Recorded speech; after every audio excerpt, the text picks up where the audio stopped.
চরাঞ্চলে আনোয়ার মাস্টারের লাঠি রাজত্ব, জিম্মি বৈরাগী চরের কৃষকরা। ভোলার মেঘনার বুকে জেগে ওঠা বিচ্ছিন্ন বৈরাগী চর। চারদিক উত্তাল নদী আর মাঝখানে জীবন সংগ্রামের এক বিচ্ছিন্ন দ্বীপ ভোলার বৈরাগী চর। প্রতিনিয়ত প্রকৃতির সাথে লড়াই করে বেঁচে থাকা এই চরের প্রান্তিক কৃষকদের পিঠ এখন দেওয়ালে ঠেকে গেছে। প্রকৃতির সাথে যুদ্ধ করে টিকলেও তারা হেরে যাচ্ছেন মানুষের তৈরি আতঙ্কের কাছে। এই আতঙ্কের নাম আনোয়ার মাস্টার। অভিযোগ রয়েছে ক্ষমতার দাপট আর রাজনৈতিক প্রভাবকে ঢাল বানিয়ে গোটা বৈরাগী চরকে নিজের নিয়ন্ত্রণে নিতে মরিয়া এই ব্যক্তি ও তার সশস্ত্র চক্র।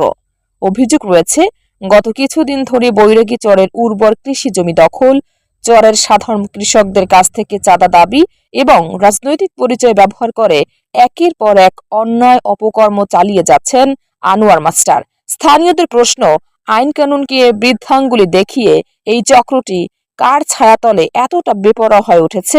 সাধারণ কৃষকদের সহায় সম্বল কেড়ে নেওয়ার এমন অপচেষ্টায় নীরব কেন স্থানীয় প্রশাসন? চরের জমিজমা ও নিরাপত্তা নিয়ে আনোয়ার মাস্টারের এই সন্ত্রাসী কর্মকাণ্ড বন্ধে ভুক্তভোগী পরিবারগুলো এখন দাঁড়ে দাঁড়ে ঘুরছেন। চরের শান্তি ফিরিয়ে আনতে তারা অবিলম্বে আইন শৃঙ্খলা রক্ষাকারী বাহিনী ও জেলা প্রশাসনের হস্তক্ষেপ দাবি করছেন।